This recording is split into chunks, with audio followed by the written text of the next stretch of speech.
Документарът на канал 7 днес е историята за едно семейство, приятелство, дружба. Обединено от едно име – Атанас Атанасов, който за кратко време успя да обедини толкова много хора в едно, давайки надежда, вяра, кураж, сила, енергия с една усмивка, с присъствие, с дума, която тежи на своето място. Човекът, за който най-ценното е едно – семейството.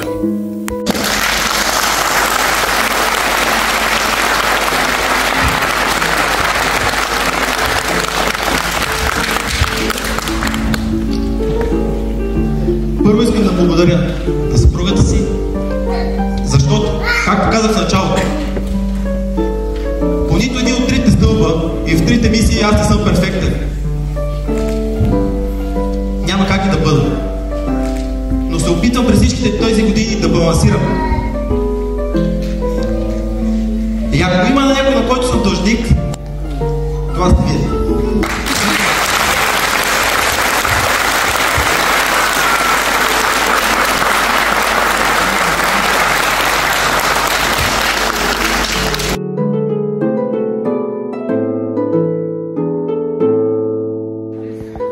За мене не са просто Атанас и Цурка. За мен това са моите деца. Аз ги свързвам с моето дете, първото ми дете, първия ми син, който за него Цурка беше сестра. Наско му беше като батко, като брат. Ние сме съседи. Той просто умираше за тях и аз умирам за тях двамата. За мен това са добри хора. Най-добрият човек, когото познавам за нашето село, и за мен специално просто мога да ви кажа, че разкошни хора, добри хора. От малък още Наско е едно трудолюбиво дете. Той е един честен, искрен и верен. Всеотдаен към приятелите си и към родителите си.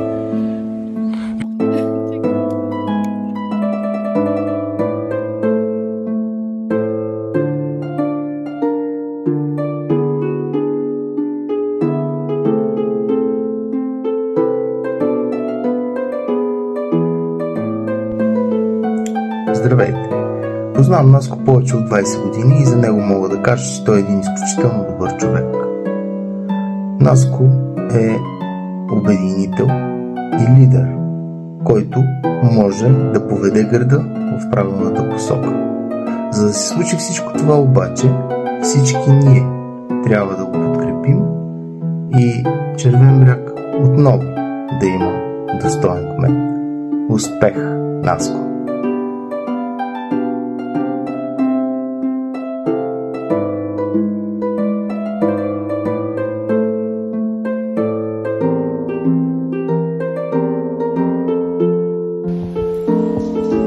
Изключително интелигентен, изключителна енергия, изключително позитивен, смел, отговорен.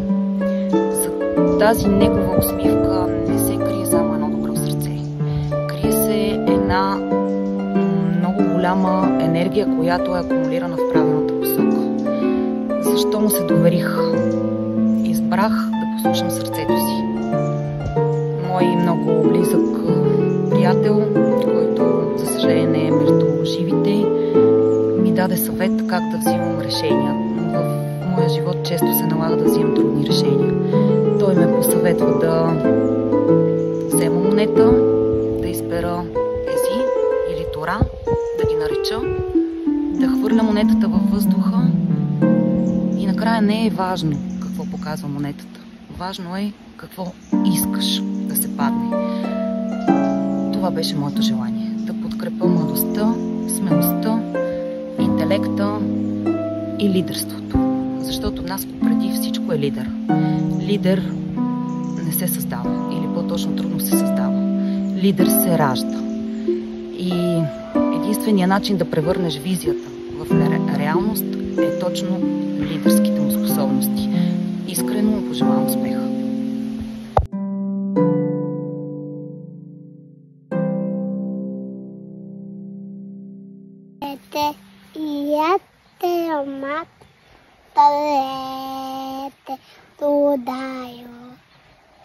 ти насия дата, да не ти орая.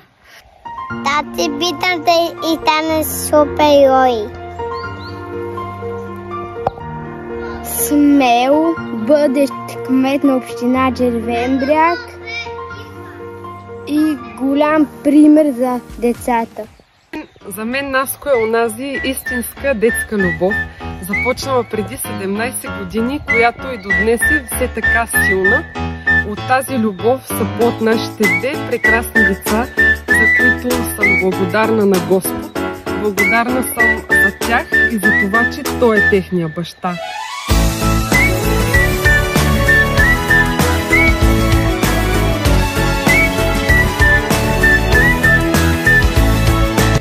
Атанас Атанасов. Честен, скромен, коректен, амбициозен. В него разпознах моя кандидат за кмет на община Червен бряг.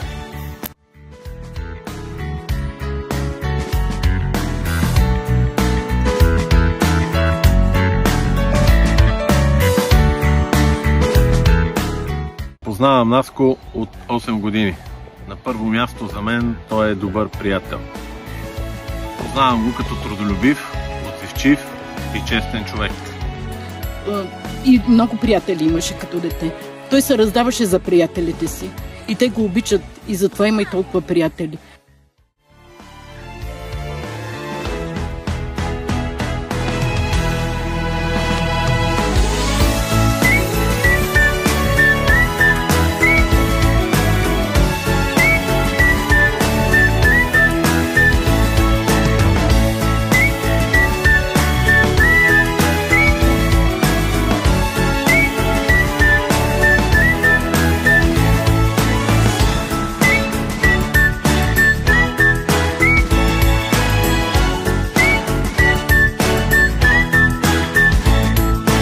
Познавам Наско от близо 15 години. 15 години, в които под една или друга форма общувахме заради всички обществени дела и всичко, което се случваше на територията на Червен бряг. Никога не помислих, че този човек може да им помисли нещо лошо или че в негово лице мога да видя враг. В негово лице виждах само и единствено едно – дипломат. Такъв е и днес. И аз вярвам на този човек. Вярвам, че дипломацията, интелигентността и едно единствено качество, което той притежава и развива ежедневно, е да обединява.